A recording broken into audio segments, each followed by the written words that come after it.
Hello friends, आज मैं आप लोगों को अतिथि शिक्षक संबंधी जानकारी देने आया हूं।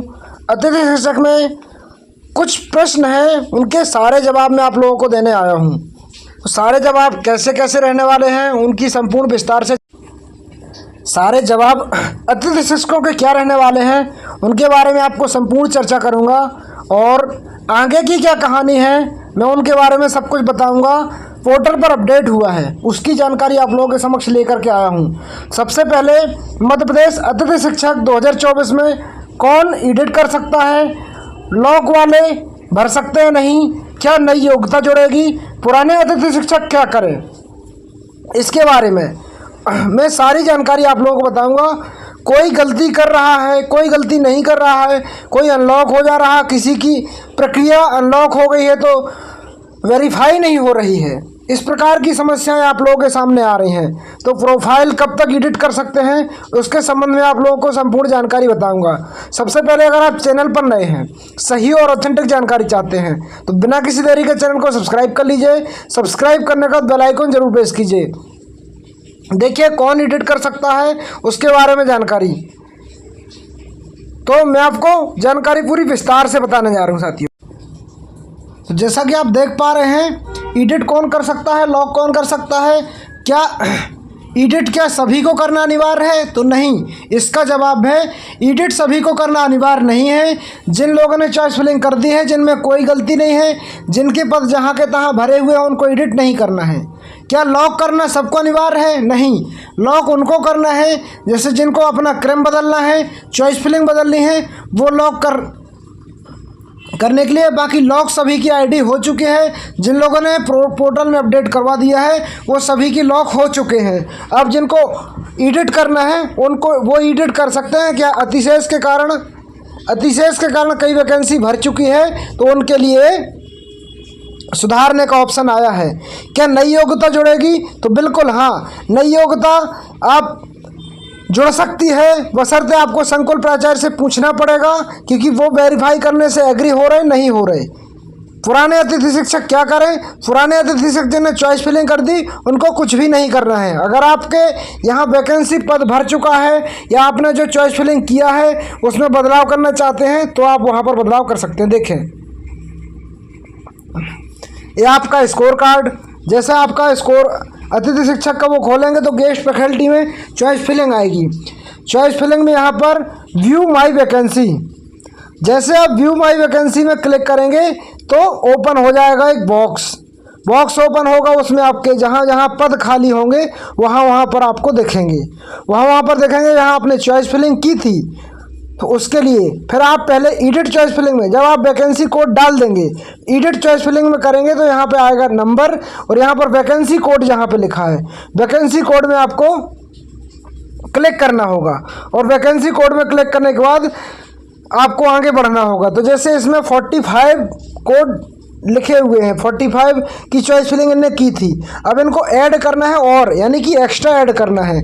तो उसके लिए आपको सबसे पहले क्या करना होगा, व्यू माई वैकेंसी में क्लिक करके कोड ओपन कर लेने होंगे। जब आपके कोड ओपन हो जाएंगे और आपके पास कोड होंगे तो यहाँ पर कोड दर्ज करेंगे। दर्ज करने के बाद गेट डिटेल में क्लिक करेंगे।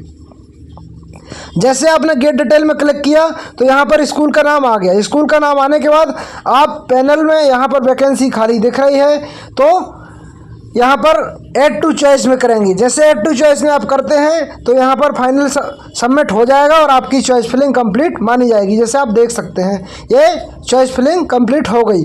इसमें संख्या हो जाएगी 46।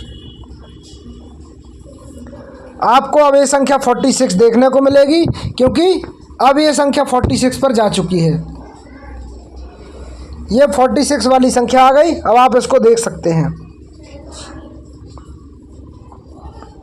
अब इसी प्रकार से आप और जोड़ना चाहते हैं तो इस वैकेंसी में यहाँ पर आपके पास कोड आपका सही होना चाहिए और वैकेंसी वहाँ पर होनी चाहिए। कोड डालेंगे, गेट डिटेल में क्लिक करेंगे तो ये जुड़ जाएगा। जैसे जुड़ने के बाद आप स्कूल के नाम के नीचे ऐड टू चॉइस आएगा, ऐड टू चॉइस जहाँ पर लिखा है, ऐसे आपका ऐड टू चॉइस में चॉइस फिलिंग सक्सेसफुल हो जाती है। अब इस प्रकार आपकी चॉइस फिलिंग सक्सेस हो जाती है। अब इसके बाद जैसे आपको चॉइस फिलिंग आपकी कंप्लीट हो गई। कंप्लीट होने के बाद आप इसको हटाना चाहें तो हटा भी सकते हैं। डिलीट के बॉक्स में यहाँ पर आप इसकी चॉइस फिलिंग को हटा सकते हैं।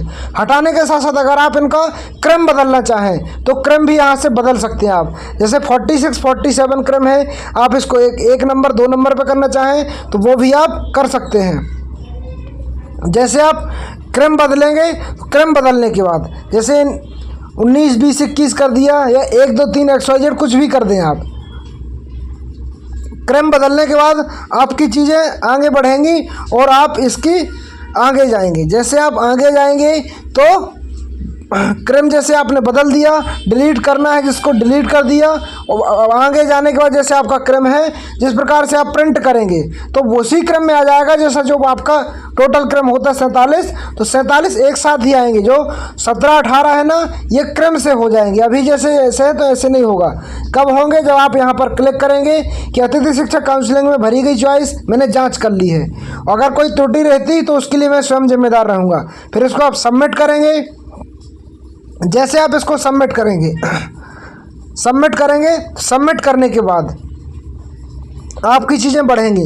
सबमिट करने के बाद जैसे आपकी चीज़ें बढ़ेंगी 47 चांसेस दर्ज की गई हैं तो 47, तो जब 47 दर्ज की गई तो इसको कंफर्म करना होगा।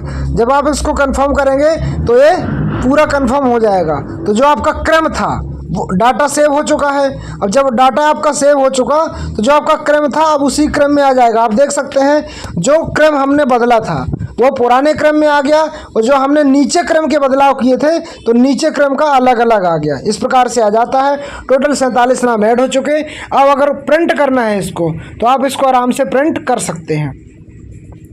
इस प्रकार से चॉइस फिलिंग आप पूरी अपनी कंप्लीट कर सकते हैं। यही प्रक्रिया आप लोगों के लिए है। तो ये प्रक्रिया मैंने आप लोगों को समझा दी चॉइस फिलिंग की कैसे करनी थी। अब जैसे आपका चॉइस फिलिंग हो चुका है कंप्लीट। अब चॉइस फिलिंग कंप्लीट होने के बाद कई साथी बोल रहे क्या सबको करना अनिवार्य है? तो नहीं, जिन लोगों की चॉइस फिलिंग पहले से है, जिन लोगों के पद बिल्कुल खाली हैं, एक बार आप चेक कर लीजिए। अगर आपके वो पद नहीं भरे तो उनको करने की कोई ज़रूरत नहीं है। तो सभी को एडिट नहीं करना और लॉक नहीं करना, ये सारी चीज़ें आप लोगों के लिए थी। तो इसी के साथ पुराने अतिथि शिक्षकों को आपको पद देख करके ही काम करना है और आगे से ऐसी कोई गलती ना करें जिससे, नहीं तो अगर आपने अनलॉक कर दिया तो फिर अभी वेरिफिकेशन में कोई प्राचार्य नहीं करेगा तो आपका स्कोर कार्ड बिल्कुल बेकार हो जाएगा। इसलिए आपको धैर्यतापूर्वक काम करना है और धैर्य के साथ आगे बढ़ना है। किसी प्रकार की गलती आपकी भारी हो सकती है, इसलिए हर एक काम को बहुत ध्यान से आसानी पूर्वक कीजिए, तभी आपका ये काम सफल हो पाएगा।